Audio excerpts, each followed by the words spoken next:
Hello दोस्तों, welcome back to my new video. आज का टाइटल है कोलकाता की सरला, वाराणसी में रिया के आगमन। तो चलिए जानते हैं कहानी में रिया का आगमन क्यों हुआ। रिया, जो कोलकाता के रंगीन शहर से आई थी, वाराणसी की गलियों पर कदम रखते ही अपने स्केचबुक को संजोकर खड़ी हो गई।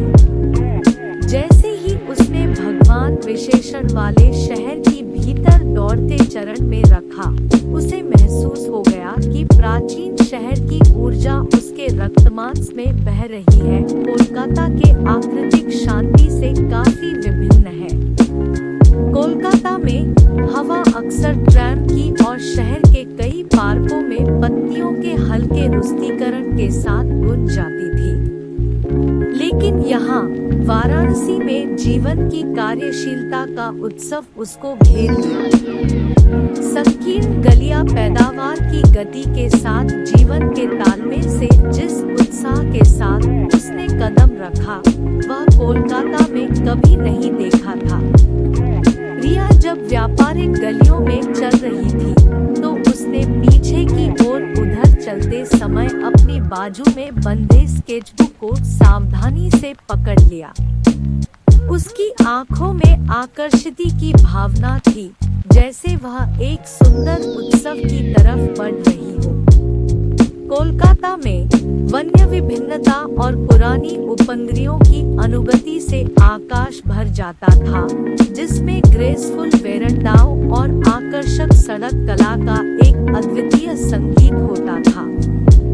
लेकिन यहाँ वाराणसी में इतिहास ऐसे भव्य शिल्पकला में बाजारदार करते थे, जैसे उन्होंने समय के परीक्षण को पार कर लिया हो। संकीर्ण गलियां बड़े निर्मित ढांचों की कवि होने के रूप में बिल्कुल नया था।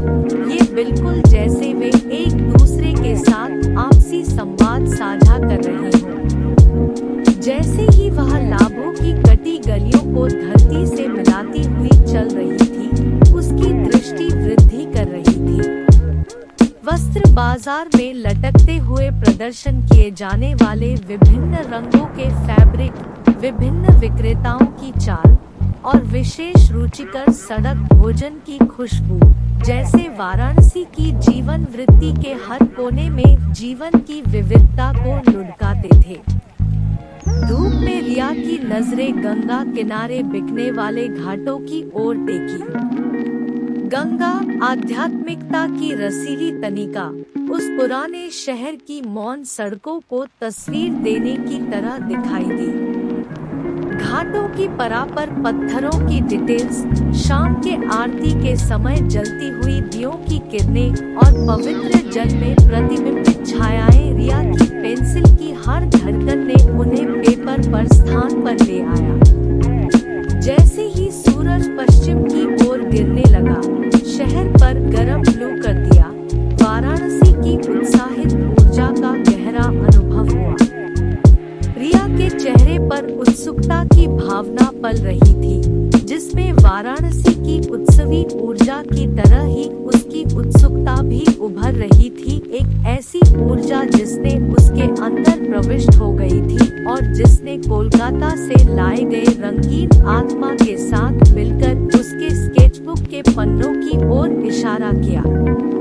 उसकी कल्पना की सारी वर्षाएं पेजों पर बस गईं। उसने घाटों की जटिलताओं की छायाएं बनाई, उनके पत्थरों की खरोंचें, सांझ की आरती के समय चमकती हुई दियों की चमक और पवित्र जल में उत्साही लोगों के चेहरों की मेहनत को। जैसे उसकी पेंसिल की चापें बढ़ती गईं, शहरों के बीच का विवाद एक मेल मिश्रित बांध बन गया, जो भारत की विविध धरोहर की समृद्ध तात्कालिक छवि को प्रकट करता था।